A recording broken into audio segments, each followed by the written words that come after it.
Okay, bismillahirrahmanirrahim. Assalamualaikum warahmatullahi taala wabarakatuh. Kami daripada Dewan Pemuda PAS kawasan Gombak pada hari ini telah membuat laporan polis di Balai Polis IPD Gombak. So bersama dengan saya Ustaz Muhaimin selaku Setiausaha Dewan Pemuda PAS kawasan Gombak, dan bersama dengan kami juga di sini Ustaz Fazli Abu Bakar, Naib Ketua Dewan Pemuda PAS Negeri Selangor. So kita minta untuk Ustaz Muhaimin membuat sedikit laporan tentang laporan polis di dalam. Silakan. Bismillahirrahmanirrahim. Terima kasih kepada sahabat saya Saudara Ikman. Alhamdulillah pada pagi ini di peringkat Dewan Pemuda PAS kawasan Gombak dengan kerjasama PAS kawasan Gombak, kita telah turun ke IPD Gombak pada pagi ini bagi membuat satu laporan polis berkaitan dengan kes seorang lelaki yang bernama Iki Putra bin Mubarak melawan Mahkamah Syariah Selangor, yang mana kalau kita tengok daripada hasil yang telah kita tengok yang dibuat daripada Mahkamah Persekutuan punya keputusan bahawa memihak kepada lelaki yang bernama Iki Putra bin Mubarak. Dan di sini kita pertama sekali kita mengucapkan terima kasihlah kepada pihak IPD Gombak yang memberikan kerjasama yang baik dan juga membantu kita dalam membuat laporan polis pada pagi ini dengan baik sekali, alhamdulillah. Jadi di peringkat Dewan Pemuda, kita bersama-sama dengan Dewan Pemuda PAS Selangor yang semalamnya telah membuat report juga berkaitan dengan isu Iki ini, iaitu kiranya kita dalam bersama-sama kita menyatakan kita punya solidariti bersama dengan Mahkamah Syariah dan juga dalam kita mempertahankan isu Mahkamah Syariah di Selangor, khususnya bila mana isu yang dikaitkan dengan kes liwat ataupun kes seks luar tabi'i ini, yang mana bagi kita ia adalah bercanggah dengan negara kita sebagai negara Islam juga, dan juga sebagai salah satu ia adalah bercanggah dengan perlembagaan Malaysia itu sendiri, bila mana perlembagaan 3 yang menyatakan Islam adalah agama kita, agama sekutuan di Malaysia. Jadi bila mana kes ini berlaku, nampak macam Islam ataupun Mahkamah Syariah diperkecilkan kuasanya. Jadi bagaimana kita nak menyatakan bahawa kita berdiri bersama dengan Mahkamah Syariah, bersama dengan Syariah Islam itu sendiri, dalam kita nak menyatakan solidariti, dan juga kita membantah bagaimana kes ini boleh berpihak kepada mereka yang memperjuangkan ataupun yang berdiri di belakang amalan-amalan yang luar tabi'i seperti ini. Jadi di peringkat Dewan Pemuda, kita bersama-sama dengan Dewan Pemuda PAS Selangor dan juga mana-mana NGO ataupun individu-individu yang bersama-sama dalam usaha ini untuk kita terus mempertahankan, dan juga sebagai salah satu kita nak mengelakkan daripada unsur-unsur fitnah yang lebih besar.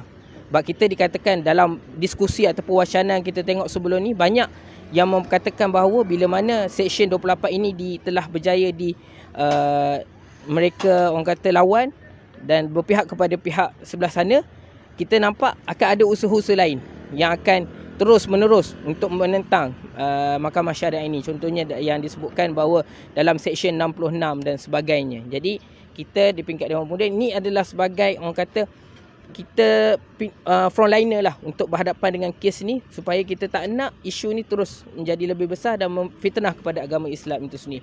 Jadi mewakili Dewan Pemuda PAS kawasan Gombak, kita mengucapkan terima kasih kepada sahabat-sahabat yang menonton secara live di FB Dewan Pemuda dan FB yang kita siarkan juga selangsung pada pagi ini, dan juga di pihak polis IPD Gombak yang memberi kerjasama yang baik kepada kita pada pagi ini. Jadi terima kasih, dan saya serahkan kembali kepada sahabat saya Saudara Ikman. Okey, seterusnya kita serah kepada Naib Ketua Pemuda PAS Negeri Selangor, Ustaz Fazli Abu Bakar. Silakan. Bismillahirrahmanirrahim. Assalamualaikum warahmatullahi wabarakatuh.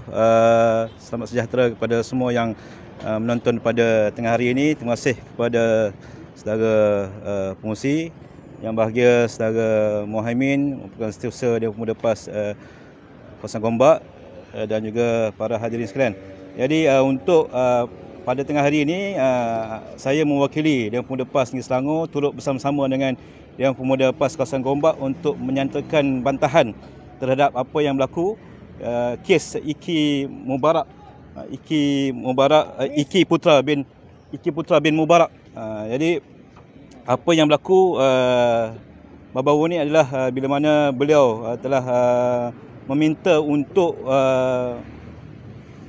menghukum ataupun meminta untuk dibicarakan di dalam mahkamah sivil, sedangkan perkara tersebut telah dinyatakan dengan jelas di dalam mahkamah syariah. Jadi pendirian kami di peringkat Pemuda PAS Negeri Selangor jelas bahawasanya Iki merupakan seorang Muslim dan hubungan luar tabi'i ini jelas melanggar hukum syarak. Jelas melanggar hukum syarak dan beliau wajib untuk bertaubat dan harus dihukum mengikut undang-undang syariah. Seperti mana yang kita tahu, di Malaysia ini ada dua mahkamah, iaitu mahkamah sivil dan juga mahkamah syariah. Jadi kedua-dua mahkamah ini merupakan mahkamah yang sah dan kita boleh memilih. Dan sebenarnya Iki telah disabitkan kesalahan di mahkamah syariah. Jadi kami menyuruh agar hukuman ini ataupun penghakiman ini dikekalkan di dalam mahkamah syariah supaya kita dapat melihat keadilan berlaku di situ. Dan ketiganya, bagi pandangan kami, kita melihat banyak kali berlaku campur tangan mahkamah sivil dalam mahkamah syariah. Seperti mana banyak kes-kes yang telah dibawa oleh Siti Kasim, Sister Islam. Jadi kita bimbang jika perkara ini masih lagi berterusan, ia akan meringankan, ia akan melihat seolah-olah mahkamah syariah ini sudah hilang legitimasinya. Maknanya kuasa mahkamah syariah ini telah hilang dan sesiapa saja yang telah dihukum ataupun akan dibicarakan di mahkamah syariah akan meminta untuk dibicarakan di mahkamah sivil, seolah-olah maknanya tak ada function. Tidak ada function lagi mahkamah syariah ini, semuanya hendak dibicarakan di dalam mahkamah sivil. Jadi kita mohon sangat-sangat agar perkara ini tidak lagi berlakunya campur tangan di antara mahkamah sivil dan juga mahkamah syariah. Perkara ini sebenarnya harus diharmonikan. Dua-dua mahkamah ini sebenarnya harus bekerjasama agar tidak berlaku lagi campur-campur tangan yang sebegini yang akan mengugatkan hubungan antara kaum, hubungan antara agama yang ada di Malaysia ini. Dan ketiganya, hak umat Islam. Hak umat Islam untuk mengamalkan undang-undang syariah. Seperti mana yang kita maklum dalam perlembagaan, kita umat Islam mempunyai hak untuk mengamalkan dan menyebarkan agama Islam, dan pengamal-pengamal agama lain dibenarkan untuk mengamalkan agama masing-masing. Jadi bila mana berlaku perkara seperti ini, seolah-olah kita telah hilang kuasa, umat Islam telah hilang kuasa untuk menghukum di dalam mahkamah syariah, sedangkan hukuman luar tabi'i ini memang termaktub dengan jelas di dalam mahkamah syariah. Dan ketiganya, yang ini perkara yang paling besar, kita melihat seolah-olah berlakunya adanya satu gerakan untuk melemahkan undang-undang syariah yang ada di Malaysia ini. Dalam kes Mubarak ini, dalam kes Iki Putra bin Mubarak ini, beliau seorang Muslim, beliau dengan sengaja memilih undang-undang sivil, sedangkan kalau kita melihat kepada hukuman di dalam undang-undang syariah 356, 3 tahun penjara, 5,000 denda dan 6 kali sebatan, itu hukuman di dalam mahkamah syariah. Dan undang-undang dan hukuman di dalam mahkamah sivil 20 tahun penjara dan sebat.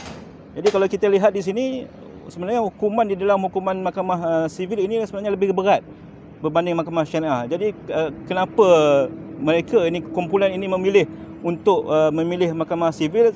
Yang bagi pandangan saya, ini merupakan satu usaha untuk melemahkan, nak menunjukkan mahkamah syariah ini teruk, mahkamah syariah ini tak bagus dan sebagainya. Jadi kita dengan kita bendung awal ini gerakan mereka ini, supaya mereka tidak lagi akan membantah lagi pelbagai perkara-perkara selepas ini. Seperti mana kita yang saya maklumkan tadi, kes-kes Siti Kasim, Dina Joy, kes-kes Sistem Islam, banyak perkara yang seperti ini seolah-olah dirancang awal, maknanya akhirnya akan menyebabkan undang-undang syariah, akan menyebabkan agama Islam itu sendiri menjadi lemah, sedangkan negara kita merupakan negara yang agama persekutuannya agama Islam. Jadi bila mana perkara ini berlaku, saya rasa akan sudah pasti akan menyebabkan ketegangan kaum dan juga ketegangan agama akan berlaku di dalam negara kita. Jadi kami daripada Pemuda PAS Selangor sekali lagi menyeru kepada pihak-pihak ini yang cuba hendak menggugat ini agar insaf dan tidak lagi melakukan perkara seperti ini, sebab kita tak nak benda-benda yang buruk berlaku di dalam negara, dan kita mengharapkan agar negara ini terus dapat ditadbir dengan baik dan masyarakatnya dapat hidup dengan aman dan sejahtera. Jadi saya rasa itu saja. Sekali lagi saya mewakili pihak Dewan Pemuda PAS Negeri Selangor mengucapkan tahniah kepada Dewan Pemuda PAS Kawasan Gombak kerana menyahut seruan daripada Dewan Pemuda PAS Negeri Selangor untuk melakukan report polis terhadap apa yang berlaku sekarang ini. Sekian, Assalamualaikum warahmatullahi wabarakatuh.